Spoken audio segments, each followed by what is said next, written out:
Quelle est la meilleure thérapie pour la bonne administration de la justice en République démocratique du Congo? C'est le sujet de débat de ce jour dans votre émission Droit pour tous. Droit pour tous qui reçoit deux invités. Maître Barthélémy Ngwangu Lukondo, vous êtes avocat au barreau de Kinshasa-Matete, auteur d'un ouvrage guide pratique sur les actes des procédures judiciaires congolais. Exact. Bienvenue sur le plateau de Justicia. Merci madame. Est-ce que je vous ai bien présenté? Exactement, vous m'aviez bien présenté, c'est ça mon identité. Alors, vous avez comme co-débatteur Maître Kome Musuluku, c'est aussi un habitué du plateau de Justicia Télévision. Vous êtes avocat au barreau de Kinshasa-Gombe, mais également président du club des orateurs majeurs excellentissimes en République démocratique du Congo, n'est-ce pas? Exactement.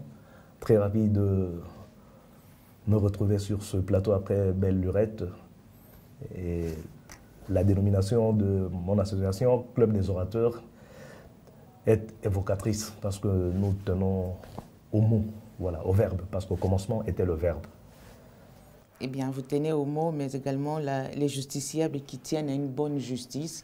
Aujourd'hui, nous allons, d'entrée de jeu, essayer de réfléchir ensemble sur ce que tout le monde constate ces jours. Il faut dire que le secteur judiciaire bouge un peu avec les différents moyens et thérapies utilisés par l'actuel ministre de la Justice pour essayer de booster un peu ce secteur qui est tant critiqué par la population. On parle des des mesures prises par le ministre de la Justice pour essayer de redorer l'image de la justice. Maître Kome, qu'est-ce que vous en pensez?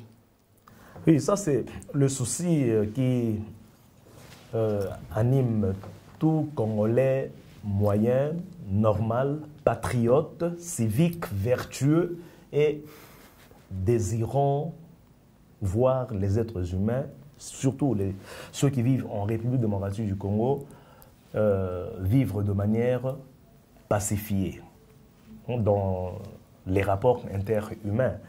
Vous savez que bien que la RDC soit un État laïque, mais dans le préambule de notre, entre guillemets, constitution, parce qu'on ne peut que l'appeler constitution, bien qu'il n'en soit pas tellement ainsi, bon, avec toutes les réserves, bon, cette précaire constitution, on reprend dans le préambule que le peuple congolais, virgule, conscient de sa responsabilité devant Dieu, notamment devant Dieu. Donc, autrement dit, nous devons, nous Congolais, tout faire pour que les valeurs que nous prenons soient conformes à nos croyances, qui ne sont pas contraires à l'étincelle divine avec laquelle tout homme naît. Parce qu'en tout homme, il y a quelque chose de divin. Est-ce qu'il n'y a pas une sorte d'anarchie un peu dans le chef de l'actuel ministre de la Justice qui se substitue au travail même du parquet, qui devrait justement rechercher les infractions et réprimer, et évidemment parce que le ministère de la Justice, c'est beaucoup plus un rôle politique, non? Il n'y a ni anarchie ni émission dans les attributions du pouvoir judiciaire. Le pouvoir judiciaire, c'est un pouvoir à part, tandis que le ministre de la Justice relève de l'exécutif. Donc, ouais, lorsque le Parlement élabore les règles de conduite, le pouvoir exécutif est là justement pour faire en sorte que les lois qui sont d'une portée abstraite, générale et impersonnelle prennent corps, soient respectées par la population à qui elles sont destinées.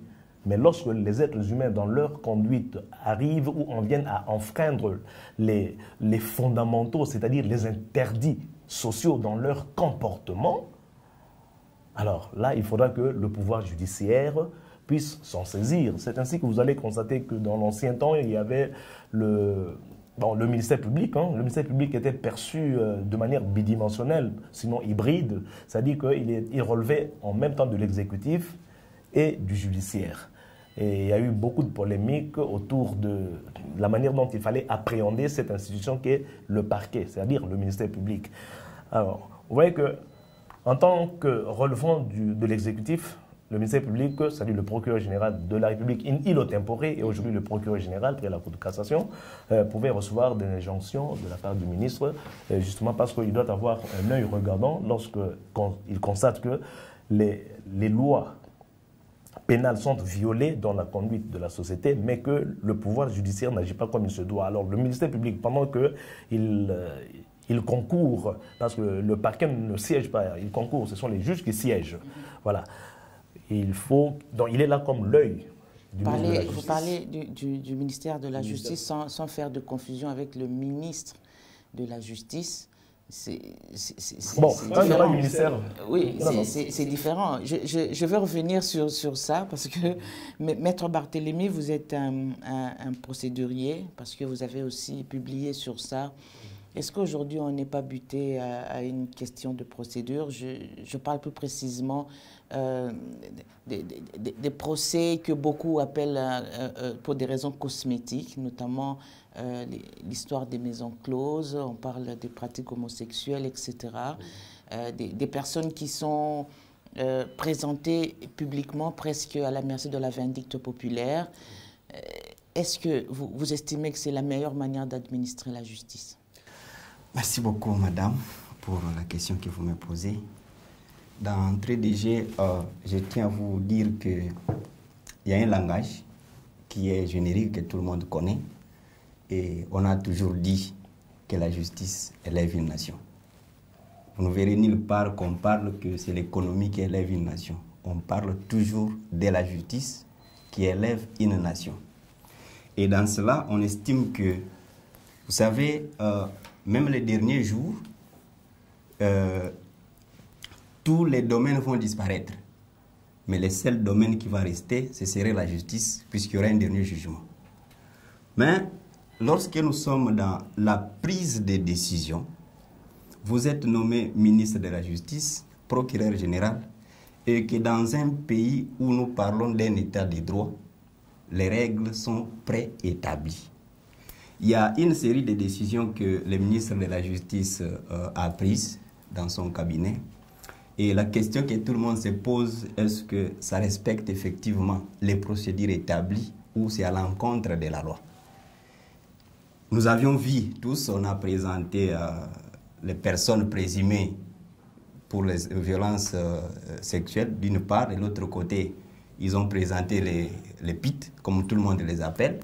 Et aussi, il y a certaines décisions qui s'en ont suivi. Bon, puis ce n'est pas vraiment le mot, hein. Maître Okome, sauf si on se trompe, mais a-t-on le droit de dire le mot pute à la télé? Ouais, c'est pourquoi je dis qu'il faut veiller sur les mots. Voilà, ça peut choquer certaines personnes, surtout qu'elles jouissent de la présomption d'innocence. Exactement. Oui, elles jouissent de la présomption d'innocence. Je me réfère à la compréhension de tous. Mais sans prendre cela droit au but, je suis des personnes aux mœurs légères, c'est plus encadré. Contraire aux bonnes mœurs. Voilà. Ouais. Je suis tombé sur un communiqué, c'est un communiqué du ministre de la Justice. Ce communiqué date du 20 juin 2024, où le ministre de la Justice demande aux associations sans but lucratif et aux églises de se conformer à la loi de 2001 portant organisation et fonctionnement des ASBEL. Mais dans ce communiqué-là, il est dit que ceux-là qui avaient auparavant, puisque ce communiqué supprime les folios 90, les F90, ceux-là qui avaient l'autorisation préalable qui valait autorisation de fonctionnement, ce document est annulé. Et conformément à l'article 5 de cette loi, les ASBEL doivent se conformer à la loi, c'est-à-dire faire une demande. Obtenir une personnalité juridique. Mais sur le plan procédural, madame, ça croche.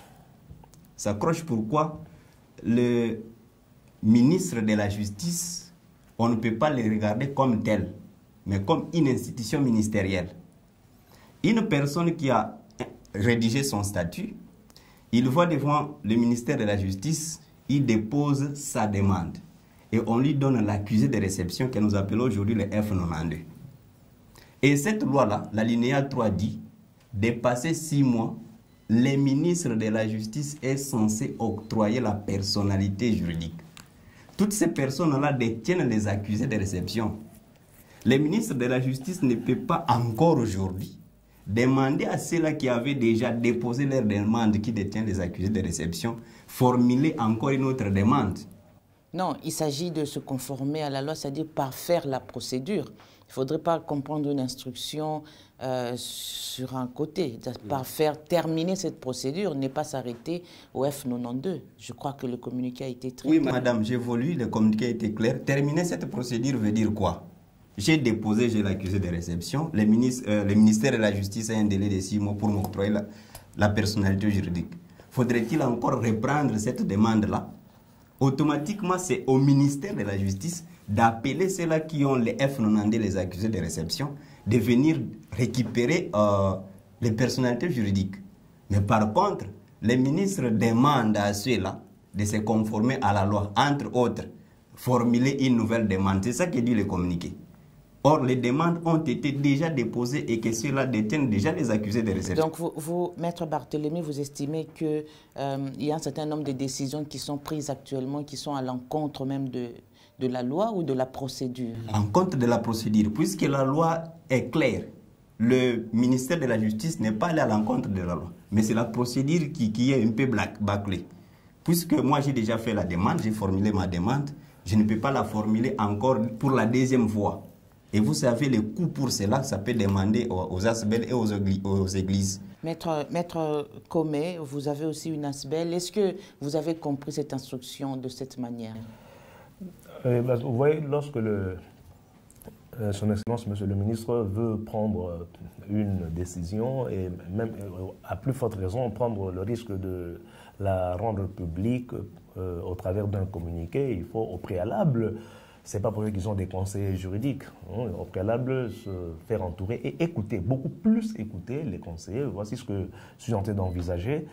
Je voudrais prendre telle mesure, donc comment est-ce que vous trouvez? Alors ils étudient et après ils disent, oui chef, vous pouvez aller dans tel ou tel sens. Bon, malheureusement là, il l'avait déjà lâché.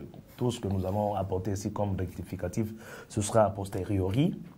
Le mal aura déjà été consommé. C'est-à-dire le droit, c'est la procédure. C'est la procédure. Donc, en cette matière qui est purement administrative, il aurait fallu que le ministre se conforme à la loi qu'il considère comme acquis le droit à la personnalité juridique, parce que là, il s'agit de la faute de l'administration qui n'a pas pu répondre dans le délai étant déjà consommé, le droit devient acquis. Alors, demander aux requérants qui ont déjà leur accusé de réception de reprendre la demande, non bis in idem. Là, il s'agit peut-être de ce qui concerne la personnalité juridique, mais il n'y a pas que ça comme action entreprise par l'actuel ministre. Il y en a beaucoup. Et d'un côté, le justiciable a besoin de changement, a besoin que la justice puisse être vraiment contrôlée pour qu'il y ait justement la paix sociale. Mais de l'autre, quand il y a de l'ordre, il y a encore des critiques. On ne sait pas ce qu'on veut finalement. Non, mais s'il y a des critiques, l'action de l'être humain, même l'action administrative, ne peut qu'être soumise aux critiques lorsqu'on se rend compte qu'on n'a pas respecté la procédure administrative exactement. N'oubliez pas que l'administration n'est pas parfaite. Elle est animée par les humains, lesquels humains sont perfectibles, c'est-à-dire faillibles.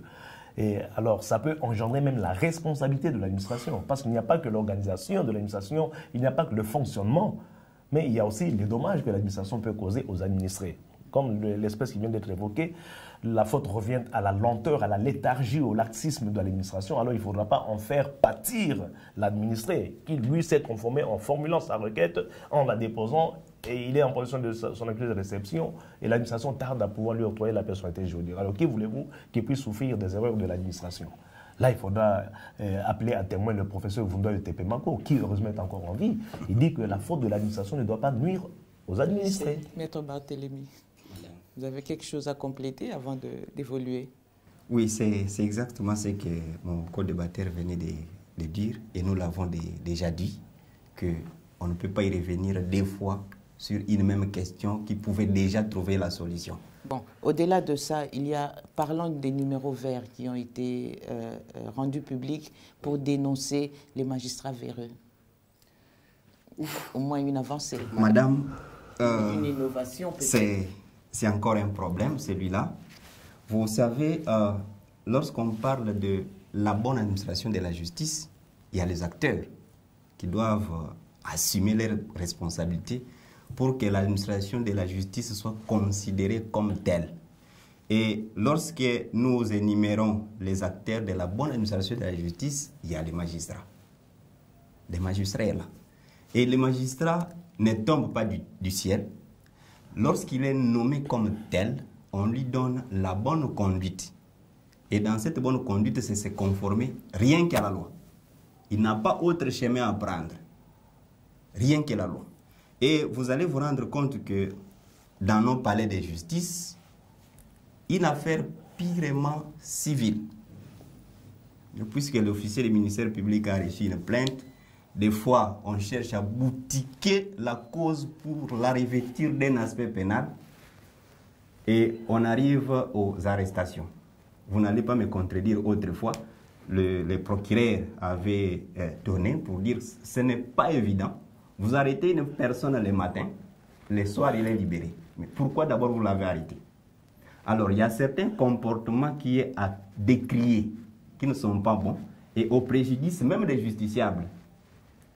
Et ces comportements-là peuvent être portés à son autorité hiérarchique pour que celui-ci puisse être sanctionné. Là, il y a ce numéro vert-là qui peut servir. Oui, le numéro vert peut servir pour dénoncer tous les abus qui se passent au niveau de la justice, de l'appareil judiciaire. C'est ce qui n'est pas bon. Et vous n'allez pas me contredire, il y a ceux-là aujourd'hui, madame, qui se disent que bon, voilà, pourquoi l'injustice? Puisque lorsque quelqu'un dépose une plainte, par exemple, vous l'avez déposée, il y a une procédure qui va s'assuivre, on dit qu'il faut arrêter la personne, les officiers de police judiciaire sont de l'autre côté pour exécuter les mandats, la personne dépense. Mais lorsqu'on arrête les responsables des faits, il arrive sans vérifier la vraie raison. Il est libéré, puisque les magistrats ont les récits, puisqu'il a reçu un appel de quelqu'un, parce que. Et ces comportements-là peuvent nuire à la personne, puisque celui qui part devant la justice, il cherche à être rétabli dans ses droits fondamentaux. Dans ses droits fondamentaux plutôt. Mais lorsque les magistrats tergiversent, le numéro vert peut servir et cela peut répondre devant la hiérarchie. Maître Komé, comment faire confiance à un numéro vert alors qu'on est dans un pays où déjà la politique de protection des témoins dans des dossiers qui sont assez sensibles n'est pas corsée? Pardon? Est-ce que ce numéro vert, quelqu'un qui dénonce, cette personne qui dénonce même d'une manière anonyme, ne pourrait pas être retracée après pour après subir des représailles? Et d'abord, pourquoi l'anonymat? Bon, je pense que la personne doit être identifiée par l'autorité chargée d'inspecter, de contrôler, de recevoir les dénonciations, doit être identifiée. Mais peut-être l'anonymat, ce sera dans la seconde phase. Est-ce qu'au regard des mots qui gangrènent le secteur judiciaire, que tout le monde décrit, seulement cette dénonciation-là peut régler tous ces problèmes? Non, non, la dénonciation, c'est déjà le premier pas. Mais pour régler le problème, c'est l'effectivité de la sanction. C'est ça le problème. Maintenant, l'autorité qui est habilitée à pouvoir sanctionner, c'est là le problème. N'oubliez pas cet adage qui dit « les loups ne se mangent pas entre eux ». C'est très difficile parce que comment voudriez-vous que un loup puisse sanctionner sévèrement un autre loup? Et s'il advenait que le magistrat fautif qui a été dénoncé se trouve être le filleul, le protégé de celui qui devrait sanctionner. Donc vous doutez quand même. C'est pourquoi j'aimerais... non, le numéro vert, c'est bien, mais quant à l'effectivité de la sanction, je pense qu'il faudra apporter une innovation que ceux qui vont exercer le rôle ou la fonction d'inspecteur soient des personnes hors du corps, mais juristes formés par rapport aux inspections et par rapport au traitement des dénonciations. Parce que s'il s'agit des mêmes personnes, rassurez-vous, ce sera très difficile, là, très difficile. Il y a Maître Éric Dupond-Moretti qui s'est indigné de voir le magistrat du parquet, par exemple, s'asseoir autour d'une même table que les juges pendant le procès, alors que les juges sont neutres ou bien censés l'être, tandis que le ministère public n'est pas obligé d'être neutre parce que c'est une partie au procès. Voyez-vous, donc le ministère public devrait quitter le parquet au sens physique du terme, c'est-à-dire au sens dérivé, et puis s'asseoir quelque part là, loin du tribunal, pour éviter la contagion. Parce que l'une est partie au procès. Principal ou jointe, c'est toujours une partie au procès. Tandis que là, ce sont des juges. Les juges ne sont pas partis au procès. Alors comment doivent-ils porter le même maillot? Mais il y aura une confusion, on ne comprendra pas. C'est pourquoi vous allez constater que la plupart du temps, les juges sont portés, peut-être par réflexe ou par instinct, on ne sait pas, de dire faisons sien l'avis du ministère public. Faisons sien l'avis du ministère public. Comme si c'était une bonne chose, ça soulagerait, ça ne vexerait pas le ministère public. Non. J'admire le fonctionnement des tribunaux militaires, de la justice militaire, parce que j'ai déjà assisté à un débat houleux entre le juge, le président de chambre, et l'auditeur. Un débat houleux. Non, non, monsieur le ministre, vous ne me convainquez pas. Vous avez soutenu ceci, cela. Mais là, il y a tel parti qui soutient telle thèse. Mais vous, lorsque vous dites qu'il faut prendre telle direction, justifiez. Non, non, je ne suis pas convaincu. Vous voyez, ce genre de débat pendant même 2 secondes, tel que ça se passe à l'auditoire dans la justice militaire, on ne le vivra jamais. Alors je dis bien jamais, jusqu'au retour de Jésus dans la justice civile. C'est pour ça que j'appelle justice militaire, maître. On ne peut pas faire la même chose et copier pour la justice civile. C'est impossible. Non, ce n'est pas impossible. C'est-à-dire que là, je suis en train d'insister sur le souci pour le juge de voir le ministère public, c'est-à-dire l'auditeur, présenter un argument convaincant. Tant que le juge n'est pas convaincu, il peut provoquer un débat jusqu'à ce que le ministère public le convainque. Alors, s'il n'est pas convaincu, vous allez voir ça dans leurs échanges, etc. En pleine audience. Mais le système qui consiste à dire faisons sien l'avis du ministère public, faisons sien l'avis du ministère public, moi, je trouve ça trop corporatiste. Maître Barthélémy, que serait selon vous le chantier sur lequel l'actuelle politique judiciaire devrait commencer, si je ne veux pas dire le ministère de la Justice? Oui. Parce qu'on a déjà vu qu'il a visité un certain nombre de choses circuler. Oui. Il est venu même en pleine audience pour sermonner, donner des conseils aux justiciables. Oui. Mais vous pensez que c'est assez ou bien vous estimez qu'il y a un grand chantier où il devrait en principe commencer, en tant que juriste et observateur, bien sûr? Oui, madame la journaliste, il y a un grand chantier. Il est vraiment vaste.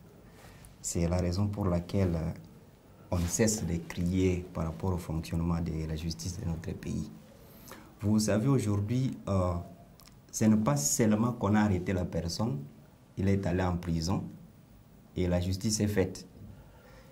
Aussi, non seulement que cette personne est condamnée, que la justice est faite, mais aussi l'exécution de la décision de justice. Ça pose aussi également problème. Puisque lorsque nous lisons la Constitution, madame, son article 149, l'alinéa 3, dit ceci. La justice est rendue sur l'ensemble du territoire national au nom du peuple. C'est-à-dire... Au nom du chef de l'État, plutôt. Non, exécutée au nom du chef de l'État. Mais cette justice est rendue à mon nom, à votre nom, au nom de celui qui est à côté de vous. C'est-à-dire, il doit accepter lorsqu'il y a une décision de justice qui est prononcée aujourd'hui, il doit être content. Mais lorsqu'il n'est pas content, c'est-à-dire qu'il y a un problème. Cela veut dire quoi, madame? Le ministère de la Justice aujourd'hui, ou le ministre de la Justice, toutes les lois établies en fonction de cette justice-là. C'est question de vérifier d'abord toutes les lois du pays reflètent vraiment l'image de cette population. C'est la question la plus importante. Est-ce que toutes les décisions, toutes les lois plutôt de la République reflètent l'image de la population? Pour que demain les gens ne se plaignent pas pour cette justice-là. Vous pouvez demander à tout le monde ici si une personne peut être en connaissance de 2, 3, 4, 5 lois. Non. Les lois du pays ne sont pas vulgarisées. Lorsque vous lisez la Constitution, l'article, je pense... Ça, c'est pas quand même le travail du ministre de la Justice, hein, de vulgariser. Il y a des services qui sont spécialisés pour ça, notamment les ASBEL, notamment l'ASBEL de Maître Comé.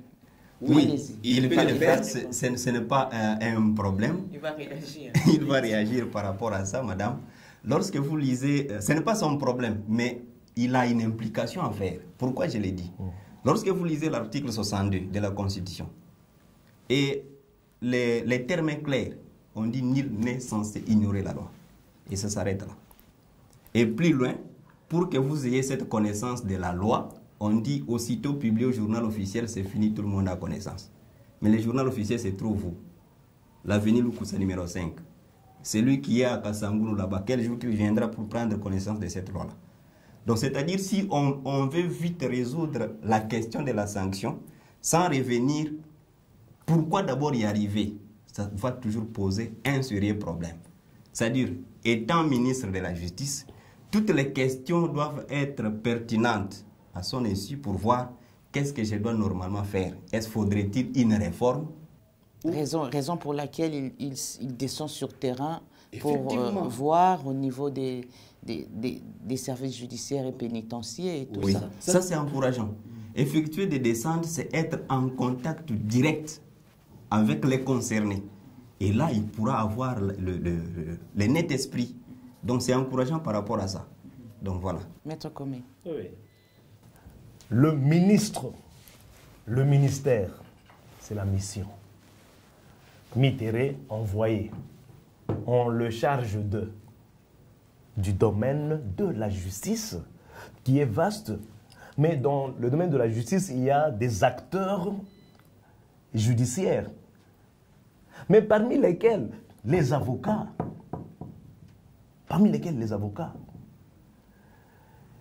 Le souci de tout le monde, par exemple, c'est la célérité. Lorsque la justice est saisie, traite d'un dossier, le souci de la personne qui a saisi la justice, c'est de devoir vite vider le litige. Mais vous allez voir un litige qui a commencé en 1983-84, se terminer en 2018 comme un dossier que j'avais eu. Qui étais-je en 1983? Pour que devenu plus tard avocat, c'est en 2018 que le dossier va prendre fin. Ah, il y a un problème de l'abus de procédure. Abus de procédure. Parfois même par nous, avocats. Il est reconnu que, parce qu'on ne doit pas réduire la justice au seul magistrat, comme si les justiciables étaient seuls en face des magistrats. Mais il y a d'autres acteurs qui sont là, des juristes, que nous appelons avocats. Et il faut avoir le courage de se lancer la pierre comme je le fais. Voyez-vous, l'avocat est persuadé, parce qu'on dit que l'avocat c'est le premier juge, il est persuadé que cette affaire que l'on vient de me soumettre, quand je l'examine, je m'aperçois que mon client n'est pas en bonne posture, n'a pas la protection de la loi compte tenu de. Mais parce que vous êtes le premier juge, mais conseillez le règlement extrajudiciaire. Est-ce que, maître, parce que vous l'avez dit au début de l'émission, l'arsenal répressif actuel est à l'image du pays? Non. Protège les Loin de là, justiciables. nous sommes des bons copieurs. Loin de là, nous plageons, non? Nous plageons. Notre code pénal date de quand? De 1948, hein, pour ne pas dire de l'après-seconde. Là, vous insultez le procédurier à côté qui, lui, ne jure que sur cette procédure. De l'après-seconde guerre mondiale. Et mon confrère venait de vous dire ici que le chantier qui est essentiel et sur lequel il faut travailler, c'est faire en sorte que nos lois puissent émaner de nos entrailles. Les lois doivent être sécrétées, produites par le peuple congolais. Est-ce le cas? Non. Non. Le code que nous avons, le code pénal, c'est belge et français. Même le code civil, belge et français. Voyez-vous? Alors, il faudra, parce que le droit est par définition une vision propre à un peuple donné de l'organisation de sa société. Alors, nous ne sommes pas le peuple belge, nous ne sommes pas le peuple français. Mais Maître Barthélémy, je vous ai vu sourire tout à l'heure. Alors, c'est vrai, l'arsenal juridique, comme Maître Comme l'a dit, était l'arsenal répressif du pays est vraiment obsolète. Mais aujourd'hui, à côté de ça, est-ce que c'est justement la cause de ce qu'on appelle la justice des réseaux sociaux? Aujourd'hui, une personne peut être identifiée, même condamnée déjà sur les réseaux sociaux. On attend que son acheminement au centre pénitentiaire de Makala. Oui, madame, merci beaucoup pour la question. Lorsque j'apprenais les cours de criminologie à l'université, on m'a interdit d'appeler une personne criminelle, voleur, étant donné qu'il n'y a pas encore un jugement définitif à sa charge. Et un jugement définitif, c'est celui qui a épuisé tous les voies de recours. Alors, aujourd'hui, dans les réseaux sociaux, vous avez parlé de la dénonciation ici. La dénonciation, c'est parmi les modes de saisine du parquet. Le procureur peut mener des enquêtes. Mais dans les réseaux sociaux, nous allons au-delà de ça. Une personne commet un fait, automatiquement il est qualifié comme tel, avant même l'instruction. Et quand ça touche, lorsque ça touche la clameur publique, l'officier du ministère public qui est saisi des faits, il est affecté par rapport à ces faits-là. Vous arrivez le matin, le soir, vous êtes acheminé tout droit à la prison. Et vous n'allez pas me contredire qu'il y a des dossiers et dossiers ici, dans notre pays, où tous les pays avaient l'œil sur ces dossiers-là et qu'à ce jour, ces gens-là sont quittés. Nous avions encore des interrogations dans notre tête. Bénéficier de la présomption d'innocence. Donc, c'est tout à fait logique. Toutes ces personnes bénéficient de la présomption d'innocence. On ne peut pas d'abord aller droit au but pour dire que non, c'est un voleur, c'est un malfaiteur. Il y a une période d'instruction qui est prévue par la loi, commençant par la police, en passant par les parquets jusqu'au niveau du tribunal. C'est comme ça que notre droit prévoit les modes de preuve. Il faut prouver les allégations que vous amenez devant les tribunaux. Les réseaux sociaux, chacun peut ramasser un fait, il l'analyse et puis il met ça à la portée de tout le monde. Cela ne veut pas effectivement dire que c'est ineffectivité, c'est la bonne raison. Les faits sont vraiment vérifiés et qu'une personne, au vu de tout ce qui est comme bruit dans les réseaux sociaux, peut amener une personne à condamnation. Que cela n'est pas aussi une raison de la faiblesse au niveau de la phase préjuridictionnelle, parce que avant que ça n'arrive au ministère public, les OPJ doivent faire leur travail d'enquêter, de confirmer la culpabilité, comme on le dit, au-delà de tout doute raisonnable. Mais aujourd'hui, c'est au niveau justement de cette police où on voit les mêmes OPJ qui filment les présumés coupables, qui les font avouer sur les réseaux sociaux aussi. Et il y a quand même beaucoup de travail à faire de ce côté-là. Oui, il y a beaucoup de travail à faire. Je pense que mon estimé confrère l'a dit ici, que le magistrat du parquet, il est toujours en matière pénale partie au procès. L'instruction préjuridictionnelle, il y a une mission qui lui a été donnée, il doit être à la recherche de toutes les infractions. Il peut descendre même dans l'eau pour aller chercher les infractions. Mais lorsqu'il est à la recherche des infractions, il n'a pas le pouvoir de condamner. Comprenez? Les magistrats n'ont pas le pouvoir de condamner. Alors, les OPJ, les officiers de police judiciaire qui reçoivent les dossiers dans leur bureau pour une instruction préjuridictionnelle, la question à poser, comment ils procèdent pour fixer les dossiers devant les tribunaux, en passant par l'officier du ministère public. Parce que c'est ça le problème. Et nous assistons dans des procès, des audiences, où vous-même, lorsque vous regardez un dossier, vous vous rendez compte que c'est un dossier bâclé. Un dossier bâclé où, devant l'officier du ministère public, soit il avait une pression, et c'est cette pression-là qui lui a permis de fixer ces dossiers-là. Alors, il y a un problème à ce niveau-là de la conscience et de la partialité du ministère public. Lorsque vous avez un dossier d'instruction, vous devez rester une église au milieu du village. Rendez-vous compte que les faits d'instruction à ma possession, les faits sont effectivement établis avant de les fixer devant les tribunaux. Sinon, ce serait criant.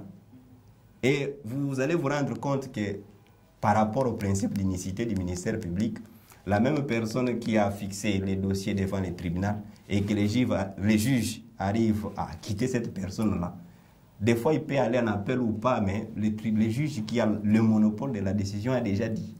C'est simplement que, vous savez, madame, je vais soulever un point.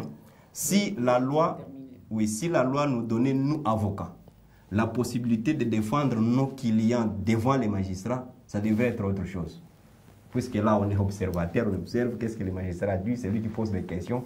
Mais lorsque les avocats arrivent devant les tribunaux, les mêmes dossiers d'instruction devant l'officier du ministère public, ça change de tournure. Puisque les avocats viennent avec des arguments dont le client a porté à sa possession. Et les avocats ont aussi rôle de conseiller. Hein. Vous conseillez votre client avant qu'il ne se présente devant l'officier du ministère public. Effectivement. Pour répondre. Donc si le client répond, c'est aussi un peu la responsabilité de l'avocat. Oui. Tout à fait logique. Les clients doivent répondre devant l'officier du ministère public. Ce n'est que logique. L'avocat ne peut pas empêcher les clients d'aller si le client a reçu l'invitation. C'est d'être en connaissance des faits pour voir comment orienter les dossiers. Nous, on est partenaires de la justice. On ne peut pas dire aujourd'hui que non, puisqu'il y a une invitation qui est venue du ministère public. Si les faits sont clairs et normaux, nous allons devant l'officier du ministère public expliquer les faits comme tels. C'est à lui de prendre les décisions telles que prévues par la loi. Il peut fixer, classer les dossiers sans suite ou soit demander les amendes transactionnelles. Mais le mal, c'est que si les faits ne reflètent pas la même réalité, c'est à ce moment-là, lorsque ça arrive devant les tribunaux, ça fait une autre tournure. Maître Comé, nous sommes en train de terminer. La place de la sanction pour vous? Et avant ça, je voudrais apporter un petit correctif, un jugement définitif. Ce n'est pas un jugement qui a épuisé toutes les voies de recours, mais qui est revêtu de l'autorité de la chose jugée et donc est ouverte à d'autres voies de recours. Lorsqu'on épuise les voies de recours, le jugement qui, jadis, était définitif, revêt ce qu'on appelle la force de chose jugée, qui est différente de l'autorité de la chose jugée. Et on dit « res judicata pro veritate habetur ». Parce que moi, quand je suis en face de Madame Nathalie, j'aime souvent le latin. Alors, je ne peux pas terminer une émission sans lâcher le latin. C'est-à-dire que la chose jugée est considérée comme la vérité.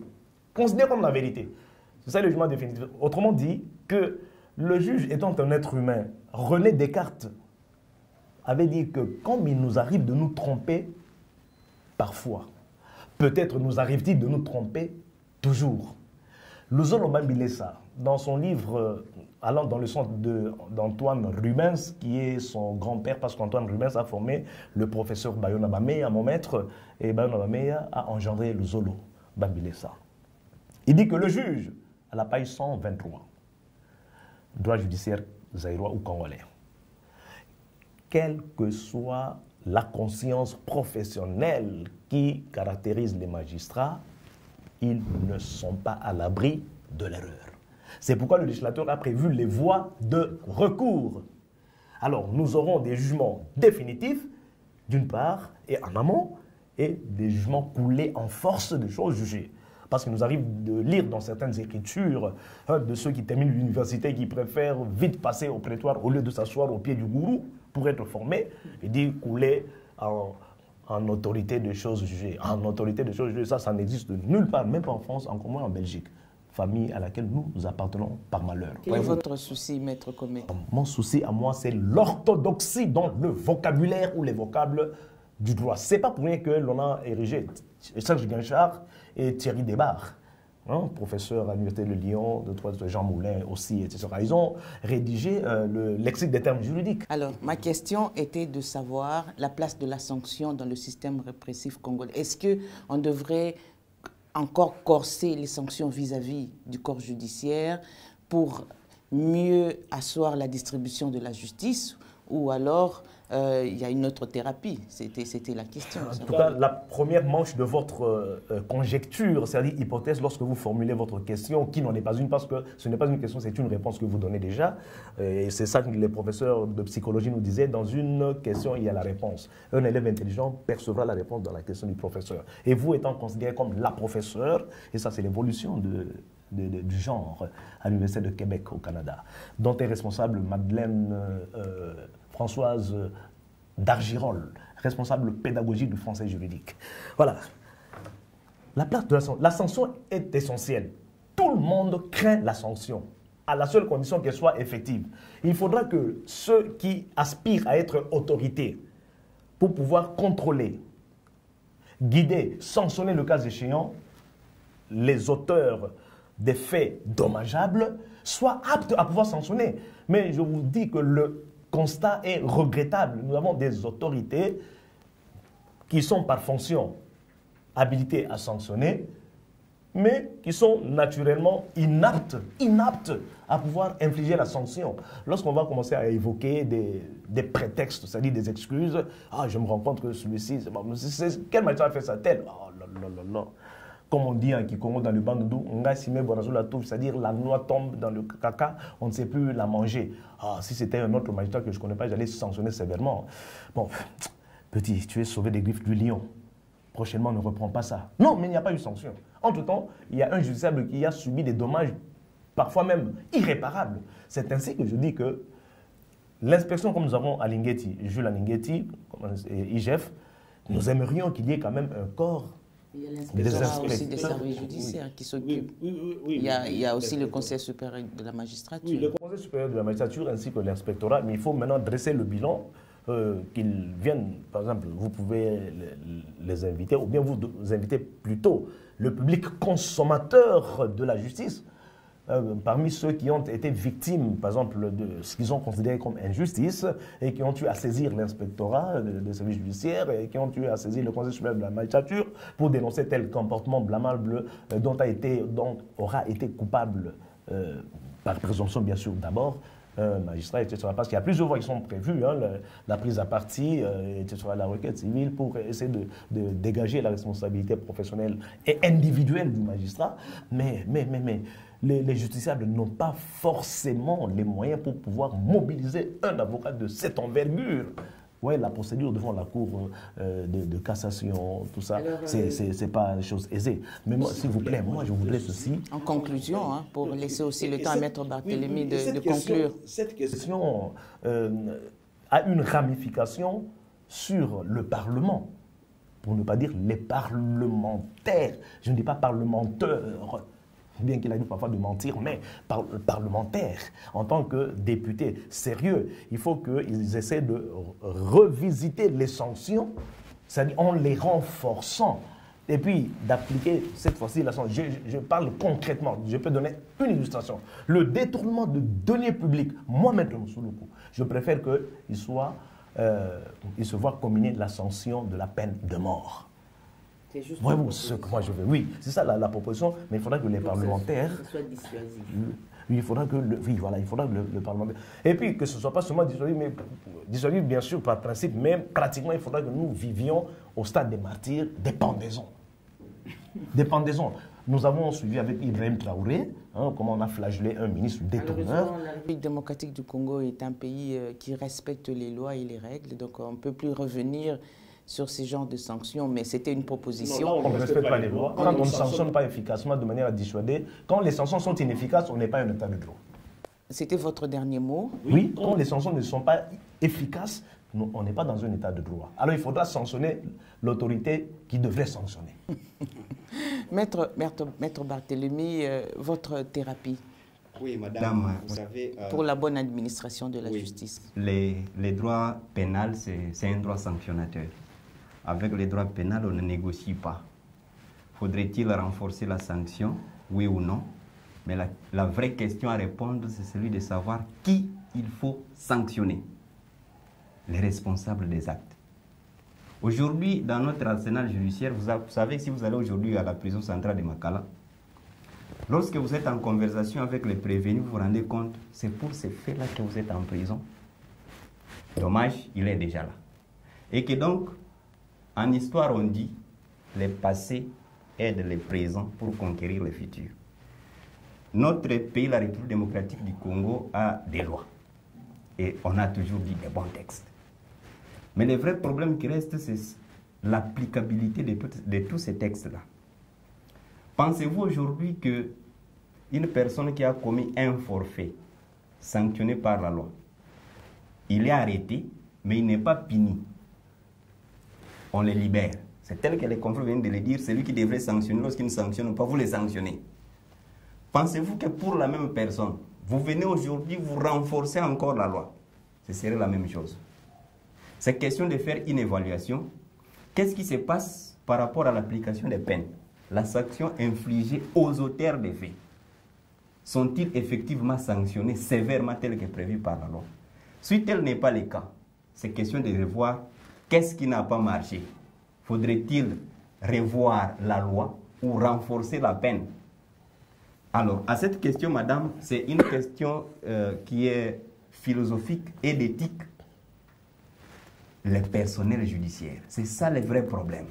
Puisque si aujourd'hui, comme l'estimé confrère l'a dit, une personne qui a détourné des millions de francs congolais, des dollars américains, et que cette personne-là, il est à la portée de tous en train de sillonner, puisqu'il sait que j'ai l'argent avec moi, le magistrat qui va m'inviter, je vais lui proposer 10 000 $, il va me libérer, me laisser en liberté.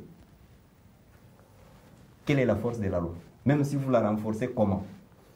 Il reviendra à cette personne-là, le magistrat instructeur du dossier, celui qui a le pouvoir de sanctionner, d'être une église au milieu du village et être partiel. Être partiel.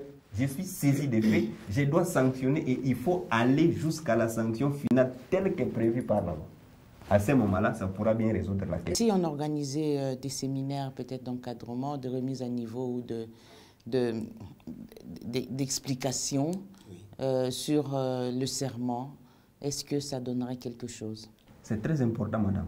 C'est très important puisque aujourd'hui, nous avions été surpris dans une audience, les nouveaux magistrats nommés récemment.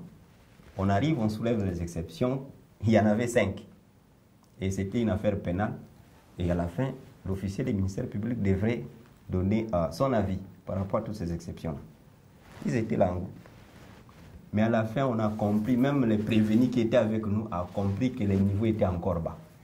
C'est-à-dire que s'il y a des formations, des séminaires pour renforcer la capacité de ceux-là qui sont censés prendre les décisions, ce serait une des meilleures des choses. Aujourd'hui, une personne qui se présente avec un diplôme de licence en droit, et on se limite là.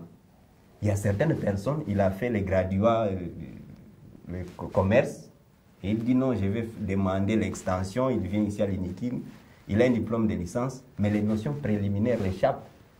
Lorsqu'il est en face d'un dossier judiciaire, il ne sait pas quoi faire. Donc, il prend une décision, pas telle que la loi le prévoit, mais lui voit des personnes. Et c'est ça qui ne marche pas. Donc, ce serait une bonne initiative. Il y a des séminaires de formation. Ça va renforcer cette capacité-là pour que l'arsenal judiciaire aujourd'hui soit vraiment bien équipé. Merci beaucoup, Maître Barthélemy. Maître Comé, nous avons déjà clôturé. Vous avez déjà dit votre dernier mot. Non, c'est vous qui disiez que c'était le dernier mot alors que ce n'était pas encore le cas. En 30 secondes, parce que nous avons déjà dépassé le temps. Oui, en 30 secondes, c'est-à-dire... Le ministre de la Justice actuel est animé de la bonne volonté. Je le sais. Mais le problème est qu'il se trouve dans un système. Et un système, c'est un ensemble complexe d'éléments interdépendants. Il y a beaucoup d'acteurs qui interfèrent dans l'administration de la justice, de près comme de loin. Voyez-vous? Alors, je pense que, comme on dit qu'il n'y a pas de mauvaise troupe, il n'y a qu'un mauvais chef. Il faudrait que le chef, quand il dit chef, ça dit le magistrat suprême, fasse tout pour que notre justice soit authentique et non pas d'emprunt. D'où un travail de fond en comble au niveau du Parlement pour revisiter le code pénal, le code de procédure pénale, ainsi que les sanctions. Peu importe ce que les gens diront. Que l'on dit non, ça c'est de la dictature. Non, mais la dictature peut être une démocratie tant qu'elle est acceptée par le peuple, tant que l'exercice de la dictature est favorable à l'émergence et à l'épanouissement du peuple. Voilà. Donc, et puis je clôture que la France, les États-Unis, etc., qui se disent des démocraties, ne le sont pas. Ne le sont pas. Merci, Maître Comé. Vous dites aussi votre dernier mot. Oui, le dernier mot, c'est que la population congolaise a besoin d'une bonne justice pour répondre à leurs aspirations et que nous donnons bon vent à l'actuel ministre de la Justice de voir son arsenal, son entourage et de rester toujours dans cette boîte-là comme ministre de la Justice. Nous vous remercions. Merci beaucoup, Maître Barthélémy Ngwangu Lukondo. Vous êtes avocat au barreau de Kinshasa Matete, auteur des guides pratiques sur les actes des procédures judiciaires congolais. Merci pour votre intervention et participation à cette émission. Je précise que vous étiez accompagné avec Maître Kome Musuluku, avocat au barreau de Kinshasa Gombe, président du club des orateurs majeurs excellentissime. Et merci en tout cas pour votre disponibilité et bonne suite des programmes sur les antennes de Justicia Télévision.